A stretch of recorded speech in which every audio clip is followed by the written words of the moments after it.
Presiden Jokowi telah membentuk tim khusus untuk menghentikan serangan peretas seperti Bjorka dengan melibatkan sejumlah instansi anti serangan siber. Apakah kebijakan ini akan berjalan efektif? Kita akan bahas bersama dengan anggota Komisi 1 DPR fraksi Nasdem, Muhammad Farhan. Pak Farhan, selamat malam.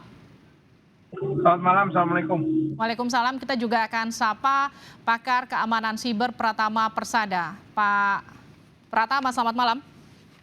Selamat malam, Mbak. Saya ke Pak Farhan dulu. Pak Farhan, pemerintah membuat tim khusus setelah ada serangan siber dari Bjorka. Ini seperti membuka payung ketika hujan sudah membasahi tubuh. Rasanya seperti itu. Ya, daripada nggak buka payung sama sekali, itu namanya kita lupa diri, Mbak. Berarti Anda mengakui ya kalau pemerintah kita dianggap gagal untuk melindungi data penduduknya sampai gagal untuk melindungi dokumen negara? Kalem, jangan ngegas. Sebetulnya yang terjadi adalah bahwa ternyata sistem pengamanan, penyimpanan data pribadi masyarakat Indonesia ini memiliki backdoor yang sangat mudah diretas. Itu yang terjadi. Itu yang sebetulnya sekarang itu ya, yang kelihatan baru sebuah masalah di permukaan. Karena ada masalah lain yang lebih besar. Tapi sebelum saya menuju ke sana, yang paling mengkhawatirkan sekarang adalah ada sebuah rasa tidak aman dari masyarakat. Padahal negara itu memiliki tugas yang paling penting, salah satunya adalah memberikan rasa aman kepada seluruh warga negara Indonesia. Nah, tentunya kita setinggi apapun ekspektasi kita kepada pemerintah yang menjalankan negara ini, pemerintah selalu memiliki kekurangan. Dan kalau memang kekurangan itu sudah terjadi, yang kita harapkanlah respon. Apa respon dari pemerintah untuk memperbaiki dan menambal kekurangan tersebut? Secara normatif apa yang dilakukan pemerintah sekarang membentuk tim respon cepat itu sudah sangat kita hargai dan kita apresiasi. Satgasnya juga. Cuman memang sayangnya kita tidak mengetahui personil-personilnya siapa saja sehingga teman-teman seperti Mas Pratama tidak kemudian bisa melakukan assessment. Ini kira-kira timnya mampu apa enggak ya? Kami juga dari Komisi 1 yang berada di komisi yang mengawasi kerja-kerja BSSN dan Kemenkominfo tentu saja akan memberikan pertanyaan hal yang sama. Tadi siang kita juga membahas dalam kerangka pengawasan G20 karena apabila nanti RUU PDP sudah dilaksanakan atau diterapkan dan artinya RUU PDP ini sudah menjadi hukum yang setara dengan hukum perlindungan data di 20 negara anggota G20, ada sebuah tata kelola yang sangat sensitif antar negara, yaitu transfer data. Kalau sampai Indonesia dianggap tidak bisa memberikan rasa aman terhadap penyimpanan dan pengelolaan data pribadi, nah maka akan terhambat proses transfer data. Yang sangat terhadap peningkatan ekonomi di kira-kira. Saya ke Pak Pratama dulu. Pak Pratama, jadi kalau Anda melihat tim sus yang dibentuk oleh Presiden untuk menghadapi serangan hacker, ini menurut Anda sudah tepatkah dilakukan sekarang ataukah ini memang masih berbentuk langkah antisipatif? Karena pemerintah bilangnya ini kan hanya serangan ringan saja. Ya menurut saya sih terlambat ya, harusnya sejak dulu itu. Karena kinerja kementerian lembaga nggak mampu untuk mengatasi serangan cyber yang ada di Indonesia gitu. Tapi nggak apa-apa, tadi saya ikut Mas Farhan lah, daripada nggak sama sekali ya udahlah, baguslah inilah gitu dibentuk tim satgas khusus gitu yang nanti tugasnya cukup banyak gitu, melakukan asesmen ke seluruh kementerian lembaga yang ada di Indonesia, termasuk pemerintah pusat, pemerintah daerah, TNI, Polri dan lain-lain yang kita ketahui memang sistemnya menurut saya sangat lemah sekali begitu. Nah ini untuk melakukan itu tentu saja nggak bisa hanya diperintah, bikin dong satgas sus gitu, bikin Info BSSN, Polri bikin dong satgas, nggak bisa kayak gitu. Gitu. Oke. Harus lengkap dengan teknologi yang cukup gitu. Jadi semua peralatan yang ada di BIN, yang ada di Kominfo, yang ada di BSSN, yang ada di Polri itu harus bisa digunakan oleh satgas ini. Kemudian orang-orangnya, kompetensi orang-orangnya harus orang-orang yang benar, yang memang mampu gitu. Jangan sampai nanti ada tempat baru nih gitu. Kita pasang siapa nih ya yang kira-kira menguntungkan dari sisi politik gitu. Wah, kalau kayak gitu ya selesai juga gitu. Harus dipasang orang-orang yang benar, yang punya kompetensi terhadap keamanan cyber gitu. Kemudian yang ketiga adalah tentu saja pekerjaan yang begitu besarnya nggak akan bisa jalan kalau nggak didukung anggaran gitu. Saya bilang, kenapa kok ngomongin anggaran terus sih gitu? Ya memang nggak bisa kerja kalau nggak ada anggaran, beneran deh gitu. Nggak bisa kita nyuruh orang tiba-tiba jalan ke sana, beresin ini ya. Nggak bisa gitu. Kita nyewa orang, nyewa tim auditor, nyewa white hacker, itu butuh duit memang gitu. Jadi memang harus dianggarkan gitu. Nah, kalau ini semua bisa dilakukan dengan baik, gitu, dilakukan dengan benar, tentu saja tim ini akan bisa bekerja dengan baik sesuai dengan tugasnya. Dan perlu diingat ya, ini agak salah kaprah nih.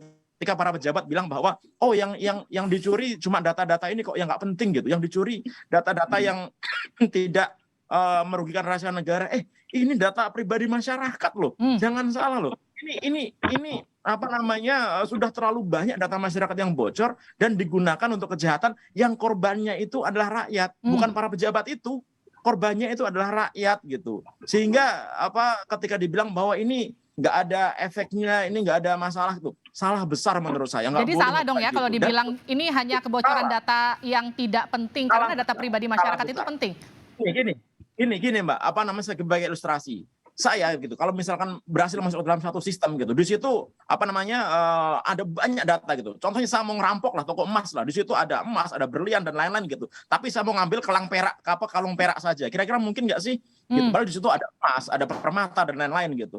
Begitu masuk, saya nggak enak sama yang punya toko emas, saya ambil kalung peraknya saja. Nggak mungkin gitu. Ya pasti diambil semuanya gitu, pasti dicuri semuanya gitu. Nah, mungkin belum dikeluarin satu-satu aja gitu, tetapi data-data yang bocor kemarin itu sudah cukup sebenarnya untuk merugikan seluruh masyarakat Indonesia, karena masyarakat kita akan menjadi target dan calon target kejahatan yang menggunakan nomor-nomor tersebut, data-data tersebut. Jadi ini ancaman yang sangat serius sesungguhnya. Serius banget kalau menurut saya. Oleh karena itu kenapa di Eropa gitu ada General Data Protection Regulation yang nggak boleh satupun orang masyarakat Eropa gitu datanya disalahgunakan secara sembarangan. Ini aja kalau misalkan buka Google ya gitu, ada beberapa data yang nggak boleh gitu dimunculkan gitu. Karena akan violation dengan GDPR gitu. Di situ loh kalau kita lagi di Eropa gitu. Strict banget. Dan dianggap negaranya itu dianggap. Nah, kita kan mau negara kita ini dianggap kan gitu. Jadi harus berpikir bahwa data pribadi itu penting gitu. Bukan hal yang nggak penting, salah itu. Oke, Mas Pratama, kalau Anda sendiri melihat ini yang dilakukan Bjorka ini motifnya memang untuk menunjukkan betapa lemahnya perlindungan data atau dokumen kita, ataukah memang ada motif-motif lain untuk mengacak-ngacak dan juga mengobrol data pribadi para pejabat kita? Nah, kalau kita berbicara motif, memang agak aneh ya gitu. Karena saya pikir pertama kali motifnya adalah motif ekonomi gitu. Mereka mencuri datanya menjual datanya di internet gitu. Tapi ternyata berkembang gitu, ada akun Bjorka lain di Twitter yang ternyata dia buka-bukaan gitu, ngomongin masalah politik, ngomongin masalah doxing dan lain-lain gitu. Nah, jarang ada hacker kayak gini gitu, sehingga saya berpikir bahwa ini nggak mungkin hacker beneran gitu. Ini pasti ada muatannya gitu. Kenapa? Kalau memang dia benar-benar hacktivis ya, kalau dia benar-benar hacktivis gitu, dia nggak akan tuh nyuri data kemudian menjual datanya gitu. Dia hanya akan protes, komplain. Oh, saya menghack websitenya Telkomsel gitu karena kita pakai datanya mahal gitu. Nah, kayak gitu, tapi dia nggak akan mencuri data, nggak akan menjual datanya. Ini kan dia mencuri data, menjual data gitu ya kan. Dan ternyata sekarang merembet ke data-data doxing ke pejabat negara gitu. Tetapi perlu diketahui ya Mbak, yang dicuri itu bukan data-data para pejabat sebenarnya, karena dia punya data-data ini, data SIM card, data DPT, kemudian data PLN, data dan lain-lain gitu. Ya dia bisa melakukan profiling gitu. Bahkan ada data vaksin itu, sekarang juga baca tuh. Berarti kalau sebenarnya dia belum ngomong, jangan-jangan data peduli lindungi juga bocor gitu, sehingga bisa ketahuan semua orang vaksinnya itu baru berapa kali gitu. Nah, ini data-data ini yang digunakan untuk melakukan doxing gitu. Tapi kalau dia melakukan peretasan ke masing-masing orang, saya pikir enggak gitu. Oke, tapi kalau Anda sendiri Mas Pratama melihat kenapa netizen-netizen kita kalau kita lihat di dunia maya sekarang jadi lebih mendukung langkah yang dilakukan Bjorka untuk menunjukkan bahwa sistem yang dilakukan oleh pemerintah untuk melindungi data masyarakatnya itu sangat lemah. Sebenarnya terbagi dua ya gitu, ada yang mendukung ada yang nggak mendukung gitu, tapi memang yang ngomong banyak itu yang mendukung gitu, karena kita tahu sampai saat ini memang kenyataan gitu bahwa pemerintah masih belum mampu melindungi data pribadi masyarakatnya. Pemerintah belum bisa memberikan perlindungan yang cukup baik terhadap keamanan cyber rakyatnya gitu. Contohnya kenapa? Contohnya adalah banyak terjadi kebocoran data yang nggak bisa ditahan gitu. Dan ketika terjadi kebocoran data tersebut, kemudian dilakukan audit forensik, dilakukan digital forensik, dilakukan investigasi gitu. Gabungan juga antara Kominfo, BSSN, instansi terkait gitu, teman Polri, hasilnya itu nggak pernah disampaikan ke masyarakat. Padahal masyarakat itu yang dirugikan datanya hilang, dicuri sama orang gitu, yang memanfaatkan orang untuk melakukan gitu. Kemana tim ini yang sebelumnya gitu, yang sudah melakukan investigasi, kok nggak ada gitu, hilang ditelan bumi begitu saja gitu, apa namanya hasil investigasinya. Jadi kita sekarang bertanya, jadi lakukan selama ini apa gitu. Oke, Mas Farhan, jadi dorongan DPR untuk pemerintah setelah dibentuk tim sus, kemudian ke depannya akan seperti apa untuk mengembalikan kepercayaan publik? Oke, secara teknis Mas Pratama sudah memberikan dengan sangat baik apa yang kita harapkan. Nah, yang selanjutnya yang akan kita dorong adalah bahwa tim Satgas ini juga memiliki tim komunikasi publik yang bisa membangun kembali kepercayaan masyarakat terhadap kerja pemerintah dalam melindungi data pribadi yang merupakan hak asasi manusia warga negara Indonesia. Dan apabila ada pertanyaan kenapa Bjorka menjadi terkesan seperti sosok hero, karena memang rata-rata di antara kita ini punya kecenderungan atau sentimen romantisme seperti di film V for Vendetta, di mana ada sosok V yang melakukan vendetta terhadap sistem pemerintahan yang totaliter. Tapi hasilnya apa? Chaos. Chaos aja. Seperti budaya anarko di Indonesia, anak-anak remaja sekarang tuh, kalau Anda perhatikan demo-demo banyak yang baju hitam-hitam pakai hoodie, tulisannya huruf A dilingkari pakai pakai cat spray itu pilok. Nah, ini merupakan bentuk antitesis kemapanan terhadap pemerintahan. Nah, budaya ini juga harus diadres oleh kita. Jangan dibiarin. Jangan dianggap, ini mah anak nakal, kriminal. Enggak. Ada sebuah budaya anti kemapanan yang merupakan antitesis dari